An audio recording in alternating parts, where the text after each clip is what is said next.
नमस्कार, स्वागत है आपका खास कार्यक्रम देश देशांतर में। मैं हूं आरफा खानम शेरवानी।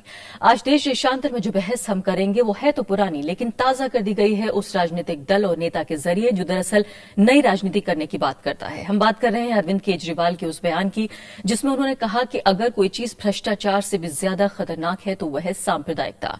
ये बयान साधारण लग सकता है, लेकिन इसमें दो बातें महत्वपूर्ण हैं जिनकी वजह से इस बात का भी अहम बढ़ जाता है। पहला ये कि ये बात अरविंद केजरीवाल के जरिए कही गई है जिनकी पूरी की पूरी राजनीति भ्रष्टाचार से जो उनकी लड़ाई है उसके इर्द गिर्द घूमती रही है। और दूसरे कि इस बयान की टाइमिंग क्या है।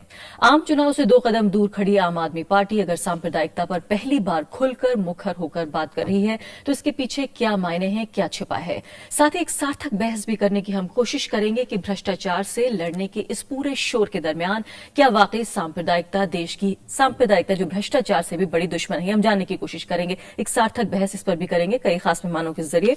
मेरे साथ राकेश सिन्हा हैं जो कि पॉलिटिकल कमेंटेटर हैं और आरएसएस से भी जुड़े हुए हैं। इसके अलावा मेरे साथ स्टूडियो में एक और खास मेहमान विनोद शर्मा हैं, पॉलिटिकल एडिटर हैं हिंदुस्तान टाइम्स के। सौरभ भारद्वाज हैं, आम आदमी पार्टी के नेता। और मेरे साथ हैदराबाद से जुड़ेंगे प्रवक्ता हैं कांग्रेस पार्टी के आबिद रसूल खान। चारों मेहमानों का बहुत बहुत स्वागत है। सबसे पहले विनोद जी, अगर मैं आपसे शुरुआत कर सकूं, अभी तक आम आदमी पार्टी जो दरअसल एक सिंगल पॉइंट पार्टी नजर आती थी कि ये पार्टी जो कि भ्रष्टाचार के से लड़ाई की बात करते हुए खड़ी हुई है, अस्तित्व में आई है, उसी पर उसने एक इलेक्शन लड़ा, जीता भी, सरकार भी बनाई। अब आपको लगता है कि वाकई ये एक राष्ट्रीय चेहरा लेने की कोशिश है कि सांप्रदायिकता पे बात कर रहे हैं अरविंद केजरीवाल? देखिए, एक तो परिप्रेक्ष्य समझना बहुत जरूरी है। वो इंडिया इस्लामिक सेंटर में संबोधित कर रहे थे एक क्राउड को, और वहां पर जाहिर है कि उनको ये कहना था, लेकिन उनकी तवज्जो कितनी है इस मुद्दे पर ये अभी तक प्रत्यक्ष नहीं हुआ है। लेकिन वहां जाने के लिए चूज करना कि वो वहां जाएं और बोले, मेरा ख्याल है कि उनको निमंत्रण मिला था। ये तो है, लेकिन क्या ये इंगित करता है इस तरफ कि वो बोलना चाहते थे? वो निमंत्रण मिला था जब वो चीफ मिनिस्टर थे, और वो निमंत्रण बाद में भी उन्होंने एक्सेप्ट किया, और आज जब वो कल गए तो वो चीफ मिनिस्टर नहीं थे। ये अच्छी बात है कि उन्होंने अपनी राय प्रकट की है इस पे, लेकिन इसके पीछे एक राजनीति भी है, और वो ये है कि उन्होंने अभी तक नरेंद्र मोदी पे कोई कटाक्ष नहीं किया था। अब आखिर में अभी हाल ही में जब उन्होंने उनका नाम, नरेंद्र मोदी का नाम एक उद्योगपति से जोड़ा, और उसके बाद मीडिया पे भी आरोप लगाए कि मीडिया पे दबाव है कि उन पे खबरें ना छपे या उन पे खबरें ना दिखाई जाए, उस परिप्रेक्ष्य में उन्होंने दूसरी बार ये बात की है, और उन्होंने नरेंद्र मोदी का नाम नहीं लिया जहां तक मेरी जानकारी है। और मैं समझता हूं सही भी है कि ये जो मुद्दा है इस पे एक संजीदगी से बहस की जरूरत है इस देश में। और मेरी व्यक्तिगत राय ये है कि अगर नरेंद्र मोदी इसमें अपना खेद जाहिर कर देते वो 2002 पर, तो मामला और ज्यादा आसान हो जाता। क्योंकि कोई भी पॉलिटिकल पार्टी स्टेबिलिटी नहीं दे सकती। देखिए, पार्लियामेंट के अंदर जो आंकड़े होते हैं वो स्टेबिलिटी नहीं देते। स्टेबिलिटी तो समाज के लेवल पे होनी पड़ेगी, और जब तक हमारा समाज स्टेबल नहीं होगा इस देश की तरक्की नहीं होगी। जब तक इस देश की अक़लियत है जो 18 से 20 करोड़ है, अगर वो आश्वासित नहीं होंगी तो हमारे देश के दुश्मन जो है वो हमारे खिलाफ कोई ना कोई साजिश करते रहे। इस बीच अगर हम ये समझने की कोशिश करें कि आम आदमी पार्टी की राजनीति क्या है, वो ऐसा क्यों कह रहे हैं, हम इसे बहुत एक मासूम बयान के तौर पर नहीं देख सकते कि चूंकि भीड़ की राय इस मामले में थी कि उन्हें ऐसा कुछ कहना था इसलिए वो कह गए। मैं उम्मीद ये कर रही हूं कि आम आदमी पार्टी और अरविंद केजरीवाल ने पहले सोचा होगा कि जो वो कह रहे हैं जाहिर है नेशनल हेडलाइंस बनेगी। तो क्या जब सांप्रदायिकता पर वो ये कहते हैं कि ये भ्रष्टाचार से भी बड़ी लड़ाई है, तो क्या वो इस बात के लिए तैयार है कि जितनी लड़ाई वो भ्रष्टाचार के लिए लड़ रहे हैं सांप्रदायिकता के लिए लड़ेंगे? देखिए, अभी तक इसका कोई एविडेंस मुझे नजर नहीं आया। ये उनका बयान है, और मैं समझता हूं कि ये मजबूरी में भी है, क्योंकि वो अब एक नेशनल एम्बिशन रखने वाली पार्टी है, और दिल्ली में भी ये अटकलें लग रही हैं कि अगर दोबारा चुनाव होता है तो जो अक़लियतों का वोट है वो बढ़ जाएगा कांग्रेस और आम आदमी पार्टी के मध्य। तो उनकी ये कोशिश है कि ज्यादा से ज्यादा वो वोट उनको मिले, और वो वोट एक तरीका ये पाने का भी है कि आप उन लोगों पे उंगली उठाएं, उन लोगों पे सवाल जवाब करें, उन लोगों से सवाल जवाब करें जिनका अभी तक वो रिकॉर्ड नहीं है कि उनको सेकुलर नहीं माना जाता है। हालांकि सेकुलरिज्म पे बहुत बड़ी डिबेट हो चुकी है इस देश में। चलिए, बहस में आगे भी हम इस बात पे उठाएंगे कि वाकई क्या बड़ा जो जख्म है वो देश के लिए क्या है, क्या करप्शन जिससे आदमी का पेट नहीं भरता, या फिर सांप्रदायिकता जिससे लोगों की जान भी चली जाती है। सौरभ भारद्वाज, आम आदमी पार्टी के नेता, हमारे साथ मौजूद हैं। सौरभ भारद्वाज, ये बताइए कि फिलहाल नरेंद्र मोदी पर जब सवाल पूछा गया तो क्यों बच गए आम आदमी पार्टी के नेता, आपके नेता अरविंद केजरीवाल? आप कम्युनलिज्म को जब एक बड़ा मुद्दा मानते हैं या भ्रष्टाचार से भी बड़ा मुद्दा मानते हैं, तो जिन लोगों को आप कम्युनल कहना चाहते हैं, क्या उनके नाम आप लेना चाहते हैं कि आखिर कौन है कम्युनलिज्म के लिए जिम्मेदार इस देश में?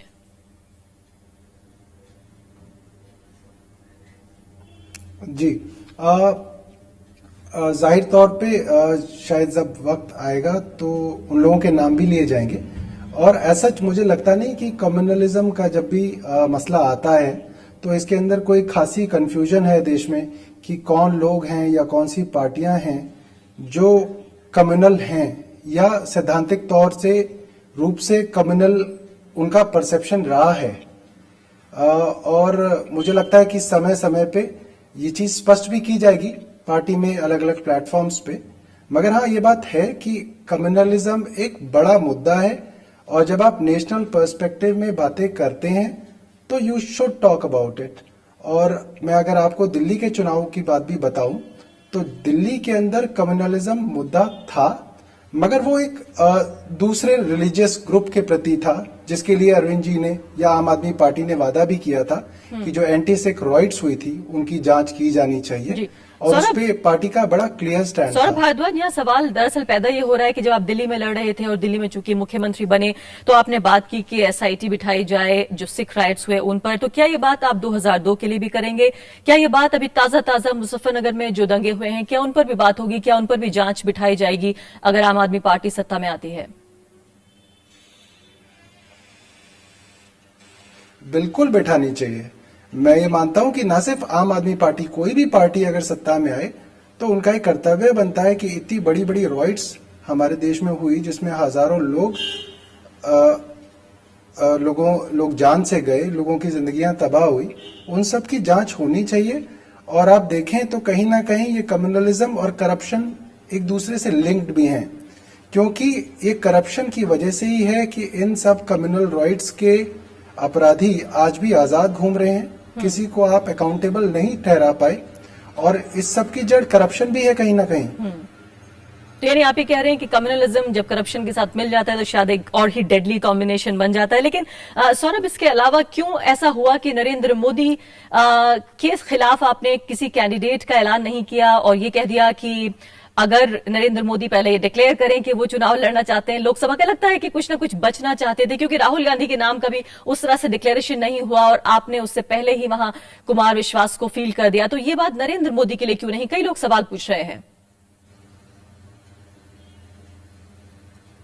बहुत सारी चीजें हैं इसके अंदर। एक तो strategically we don't know Narendra Modi कहां से चुनाव लड़ेंगे। कई तरह की खबरें आती हैं कि नरेंद्र मोदी जी लखनऊ से सोच रहे हैं चुनाव लड़ने की, कई बार कोई और खबर आती है। तो we don't know way he is planning to, क्योंकि हो सकता है कि वो अभी तक, क्योंकि उनकी राजनीति सिर्फ गुजरात तक सिमटी रही और उनका पूरा प्रोपेगेंडा भी जो हो रहा है वो सारा का सारा गुजरात तक सीमित रहा है, तो हो सकता है to show himself as a bigger leader in a national perspective वो कोशिश करे कि गुजरात से बाहर किसी सेफ सीट से वो चुनाव लड़े। मगर इस चीज का अंदाजा हमें है कि नरेंद्र मोदी चाहे कितना ही अपने आप को बड़ा लीडर माने, निश्चित तौर पे बीजेपी उनके लिए कोई सेफ सीट ढूंढ रही होगी और इसी चीज का हम इंतजार कर रहे हैं। जी हाँ, तो यानी कि आप उनके खिलाफ जो है किसी कद्दावर आदमी को खड़ा करेंगे, क्या वो अरविंद केजरीवाल हो सकते हैं?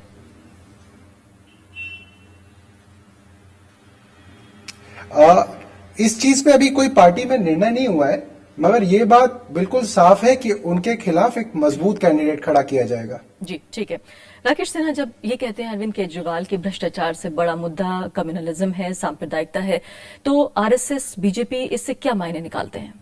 देखिए, एक तो मेरे पास कोई तराजू नहीं है कि मैं तौल कर बताऊं कौन कितना खतरनाक मुद्दा है। देश के विकास के लिए ना करप्शन होना चाहिए, ना कम्युनलिज्म होना चाहिए। खास करके आम आदमी पार्टी के प्रवक्ता से मैं उम्मीद करता था कि थोड़ी गंभीर बातें करेंगे। देखिए, सांप्रदायिकता इस देश के लिए बहुत ही घातक है और आजादी के बाद से हमने ये ओथ लिया था कि हमारे यहाँ सांप्रदायिकता नहीं रहेगी, वोट बैंक की राजनीति नहीं रहेगी। लेकिन आज जो अरविंद केजरीवाल कर रहे हैं, जो आपने कहा था कि इसके पीछे कुछ और भी मायने हैं क्या, जो आपने एक सवाल खड़ा किया था। देखिए, जब भारतीय राजनीति में वो उन्होंने प्रवेश किया तो भ्रष्टाचार को लेकर किया, और उनके एक बार नहीं 1000 बार ये स्टेटमेंट है कि भ्रष्टाचार से बड़ा कोई मुद्दा नहीं है। एक सूत्री मुद्दे को लेकर देश की राजनीति में, राष्ट्रीय राजनीति में उन्होंने एक इमेजिनेशन कैच किया। और सांप्रदायिकता का मुद्दा आज से नहीं, पिछले 30-40 सालों से राजनीतिक पार्टियां उठा रही हैं, डिबेट हो रहा है। मैं ये नहीं कहता हूं मुद्दा खत्म हो गया है। सांप्रदायिकता खतरनाक नहीं है। सांप्रदायिकता किसी भी समाज के लिए किसी भी समय में खतरनाक चीज है, उससे लड़ना चाहिए। राकेश जी, आप ये कह रहे हैं कि आपके पास तराजू नहीं है, लेकिन ये बात कि आप नेता नहीं हैं, आप एक थिंकर हैं, आप एक विचारक हैं, आप गंभीर चीजों के साथ डील करते हैं, आप किताबों के साथ डील करते हैं, इसलिए ये सवाल आपसे और ज्यादा बन जाता है कि ये बताइए कि तराजू आखिर कौन तय करेगा। अगर अरविंद केजरीवाल ये कह रहे हैं कि सांप्रदायिकता से देश को ज्यादा खतरा है बजाय भ्रष्टाचार, तो एक विचारक होने के नाते, संघ से जुड़े इंसान होने के नाते आपकी राय क्या है? देखिए, मैं तो मानता हूं कि भ्रष्टाचार इस देश को जिस स्थिति में लाकर खड़ा कर दिया है। देखिए, सांप्रदायिकता खराब है, दंगे नहीं होने चाहिए, लोगों की जाने जाती है। और दंगे को रोकने के लिए जो बहुत अच्छी बात विनोद जी ने कहा कि समाज को संतुलित होना पड़ेगा। समाज में संतुलन चाहिए और समाज में प्रबोधन चाहिए। इसको हम प्रबोधन कहते हैं कि लोग धर्म के आधार पर, जाति के आधार पर या क्षेत्र के आधार पर, भाषा के आधार पर ना लड़ें। इसके लिए हमें समाज को एक आदर्श स्थिति में लाने के लिए सबको मिलकर काम करना पड़ेगा। ये किसी एक का बोझ नहीं है और न ही किसी एक की उत्तरदायित्व है। ये सबों का सम्मिलित बोझ है और इसका लाभ और हानि सबों को बराबर होता है। जो मैं कहना चाहता हूं, आज अरविंद केजरीवाल जिस स्थिति में राजनीति कर रहे हैं, जितना पैम्पर्ड पॉलिटिक्स कर रहे थे, उन्हें लग रहा था कि देश की इमेजिनेशन को कैच किए, वो एक जन आंदोलन के रूप में तो कर रहे थे, ठीक कर रहे थे। लेकिन जैसे उन्होंने राजनीतिक पार्टी बनाई, राजनीतिक पार्टी की बाध्यताओं से उनको गुजरना पड़ रहा है, उनको गवर्नेंस में जो उन्हें कठिनाई है, उन्होंने देखा वो वादे पूरे नहीं कर पा रहे हैं। आज वे उसी टोकरी में गिर गए जिस टोकरी में बाकी दलें भारतीय जनता पार्टी और संघ के खिलाफ सांप्रदायिकता का नारा देते रहे। तो क्या ये निशाना बीजेपी की तरफ? देखिए, साफ है कि वो राष्ट्रीय राजनीति में अब अपने दोस्तों की तलाश कर रहे हैं। और यह एक ऐसा मुद्दा है अब भ्रष्टाचार से अलग हटकर, क्योंकि उन्होंने अब तक सभी राजनीतिक दलों को भ्रष्ट कहा, किसी नेता को नहीं छोड़ा, किसी दल को नहीं छोड़ा, किसी को अपवाद नहीं माना। और वो कहते थे मेरे अलावा कोई ईमानदार नहीं है, मेरी पार्टी के अलावा कोई ईमानदार नहीं है। इनकी पार्टी में चाहे जो आ जाए, ये पारस पत्थर हैं, वो जाते ही वो सोना बन जाएगा, कोई भी धातु आएगा और सोना बन जाएगा, ये मानकर चलते थे। आज अरविंद केजरीवाल की स्थिति यह हो गई है कि आज उनकी विश्वसनीयता कम होती जा रही है। लेकिन क्या जब सांप्रदायिकता की वो बात कर रहे हैं और ज्यादा खतरनाक बता रहे हैं भ्रष्टाचार से, क्योंकि कांग्रेस पार्टी को कहीं ना कहीं, चूंकि 10 साल सत्ता में रही, तो एंटी इनकम्बेंसी फैक्टर भी है, कहीं ना कहीं जो नौकरशाही है वो भी जो है सरकार के साथ जोड़कर देखी जा रही है। जाहिर है सरकार ही उनको दिशा निर्देश देती है, तो कहीं ना कहीं ये फैक्टर जरूर काम कर रहा है। लेकिन जब निशाना सांप्रदायिकता पर साधा गया, तो क्या ये निशाना बीजेपी की तरफ था? किस बुद्धि से या किस तरह से काम करते, उसका मैं एक उदाहरण दूंगा।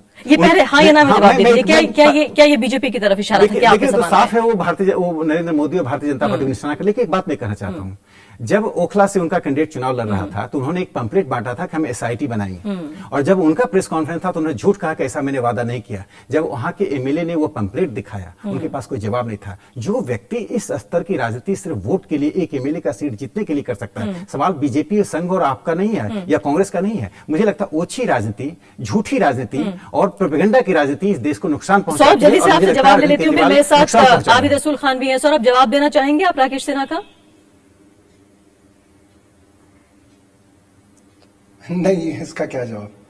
नहीं, ओखला वाले प्रश्न पे आपको बोलना चाहिए। अरे आप जवाब से भागना, ये तो आप वही कर रहे जो अरविंद केजरीवाल करते हैं, थूको और भागो, स्पीड एंड रन वाली स्थिति मत कीजिए। आपको जवाब देना पड़ेगा। ओखला में आपने क्यों ऐसा पंपलेट बांटा था, क्यों एसआईटी का वादा किया था, क्यों केजरीवाल झूठ बोल के निकल गए? आपकी आवाज एक्चुअली नहीं सुन पा रहा हूँ। आप जी हाँ सौरभ, वापस लौटेंगे इस वक्त, लेकिन हमारे साथ आबिद रसूल खान भी मौजूद मुझे लगता है कि केजरीवाल जी ने कभी भी एसआईटी का वादा नहीं किया था। जी बोलिए, बात अपनी खत्म करिए।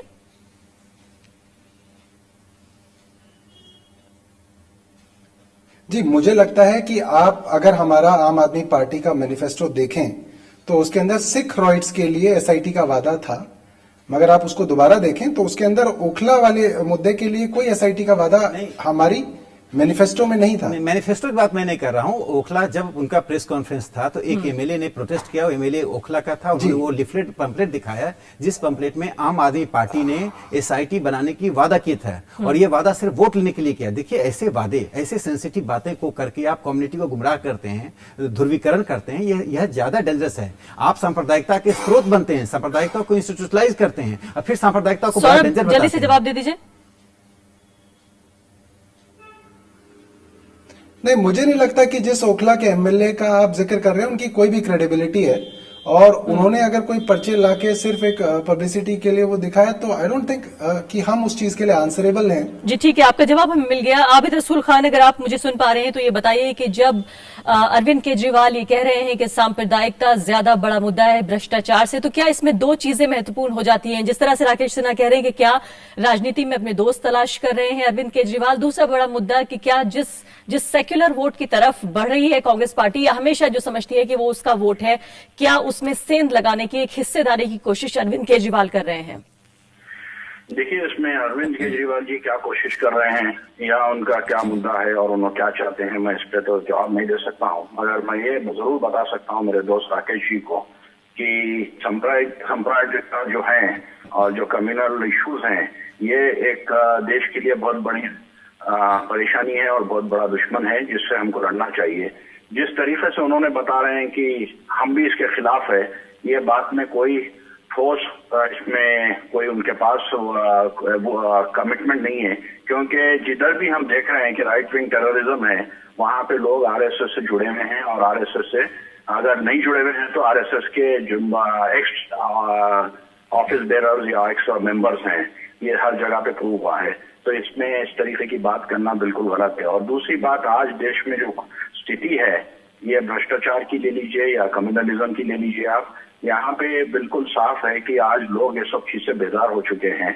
और कांग्रेस पार्टी इस बात की हर वक्त कमिटमेंट दिया है कि हम कम्युनलिज्म से भी लड़ रहे हैं और भ्रष्टाचार से भी लड़ रहे हैं।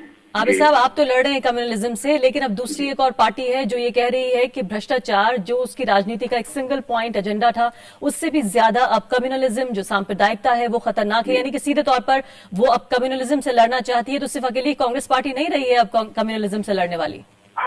मैं तो ये आपको बताना चाहता हूँ कि अकेली कांग्रेस पार्टी नहीं, आज इंडिया में जितने भी पार्टी हैं, इसमें से 90% पार्टी आज ये सब्जेक्ट पे एक मुद्दा है और एक कमिटमेंट पे है। और यही एक बात है जो आज इंडिया को और भारत को आज एक सेक्युलर मुल्क के तौर पे दुनिया के सामने पेश कर सकते हैं। ये अगर केजरीवाल जी ये मुद्दा उठाते हैं तो बहुत अच्छी बात है और हम वेलकम करते हैं। और मैं ये तो समझता हूँ कि भारत का हर नागरिक और भारत की हर पार्टी ये मुद्दे पे एक होना चाहिए, क्योंकि ये एक ऐसा मुद्दा है जो देश को तोड़ सकता है। बाकी के सब मुद्दे हम लड़कर खत्म कर सकते हैं, ये मुद्दे के ऊपर हमको एक होना है। और मैं यहाँ पे ये बताना चाहता हूँ कि जो भी पार्टी, चाहे वो या इंडिया में हो या साउथ ईस्ट एशिया में हो, कम्युनलिज्म पे जब लड़ी है तो वो हर खत्म हो चुकी, और आने वाले दिन ये भी बताएंगे कि जो पार्टी आज ये बातें सुनने में शायद अच्छी लगती है, ये जो हार में मौजूद होगी। बिल्कुल, ये जो स्टैंडर्ड लाइंस हैं सुनने में समझने में जरूर अच्छी लगती हैं, लेकिन वाकई जब जमीन पर उतर कर देखा जाता है तो इसके मायने बिल्कुल अलग हो जाते हैं। एक छोटा सा ब्रेक ले रहे हैं, हम जल्द हाजिर होंगे।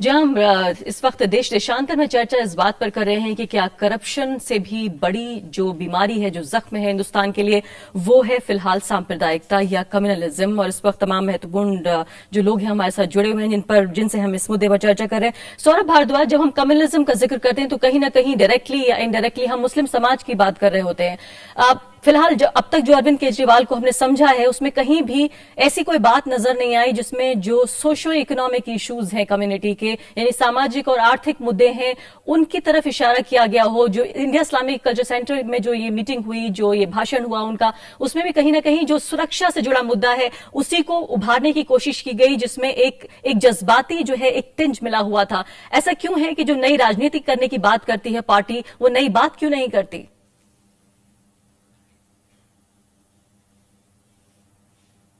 एक्चुअली जरूरी नहीं है कि अगर एक पार्टी नई राजनीति करने की बात करे तो सारी ही चीजें वो पुरानी चक ऑफ कर दे। जो चीजें पुरानी राजनीति के अंदर जरूरी हैं, तो मुझे लगता है इस पार्टी को भी उन चीजों को अपने साथ लेके चलना पड़ेगा। और एक बहुत बड़ा मुद्दा था कम्युनलिज्म का, और एज अ नेशनल, अगर आप नेशनल इलेक्शंस लड़ने की बात करते हैं तो मुझे लगता है कि उनको ये एड्रेस करना चाहिए था, और उन्होंने सही वक्त पे सही प्लेटफॉर्म पे इस चीज को एड्रेस किया। And I think it's a welcome move. लेकिन सौरभ, क्या जो मुस्लिम समाज के मुद्दे हैं वो सुरक्षा से जुड़े मुद्दे अहम हैं? क्या मानती है आपकी पार्टी? या जो आर्थिक और सामाजिक मुद्दे हैं जो शायद दूसरे ग्रुप्स के भी उसी तरह से हैं, वो बड़े मुद्दे हैं? जी, आर्थिक और सामाजिक मुद्दे हैं, निश्चित तौर पे बड़े मुद्दे हैं, मगर सुरक्षा का मुद्दा जो कम्युनलिज्म का मुद्दा है, और ना सिर्फ वो मुस्लिम समाज के प्रति, जो भी माइनॉरिटीज हैं, चाहे वो सिख हैं, चाहे वो ईसाई लोग हैं, सभी के प्रति अगर कभी ना कभी हमारे इतिहास में उनके खिलाफ दंगे हुए हैं, तो इसके लिए पार्टी सजग है और पार्टी का एक स्टैंड है इसके लिए, जिसको अरविंद जी ने क्लियर किया। जी विनोद शर्मा, ये बताइए कि जिस तरह से पार्टी इस पूरे मुद्दे को हैंडल करने की कोशिश कर रही है, आप इसे कैसे जांचते हैं, कैसे देखते हैं? क्या वाकई एक बड़ा तबका जो एक बड़ा वोट बैंक भी है, क्या इनकी तरफ आकर्षित होगा? मैं अरविंद केजरीवाल से इसके बारे में तफसील से सुनना चाहता हूं। One swallow does not make a summer, अंग्रेजी की कहावत है। एक भाषण से उस मुद्दे पर, बड़े कॉम्प्लेक्स मुद्दे पर, उनके सोच का मुझे कोई ज्यादा प्रकटीकरण नजर नहीं आया।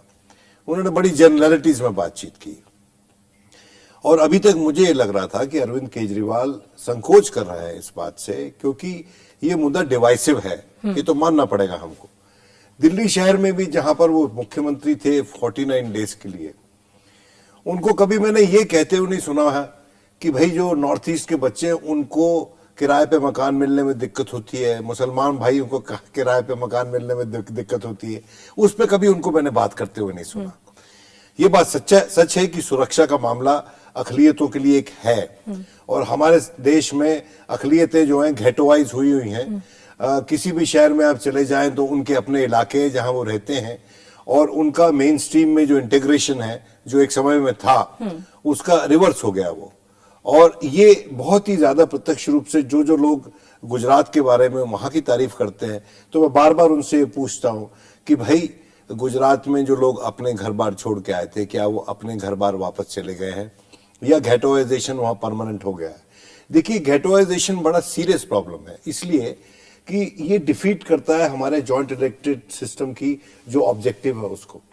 क्योंकि किसी समाज की किसी भी इकाई का विस्तार जब होता है एक बड़े एरिया में, तो उनकी जो इन्फ्लुएंस है वो विभिन्न कॉन्स्टिट्यूएंसीज में होती है, और जब वो घेटोवाइज हो जाते हैं तो कहीं एक पहले के मुकाबले जहां 20 कॉन्स्टिट्यूएंसीज में वो आउटकम इन्फ्लुएंस कर सकते थे, सिर्फ 1 या 2 में कर सकते हैं उसके बाद। और ये बहुत ही ज्यादा सीरियस मुद्दा है, और कोई इंटरनली डिस्प्लेस्ड लोगों के लिए भारत में पॉलिसी नहीं है जी। अब अंतर्राष्ट्रीय स्तर, इंटरनेशनली डिस्प्लेस्ड लोगों के लिए है। कोई बाहर से उजड़ के हमारे आ जाए उसके लिए तो पॉलिसीज हैं, लेकिन इंटरनली डिस्प्लेस्ड लोगों के लिए कोई सक्षम पॉलिसी नहीं है इस देश। तो शायद कम्युनल वायलेंस तो बड़े सीरियस मुद्दे हैं।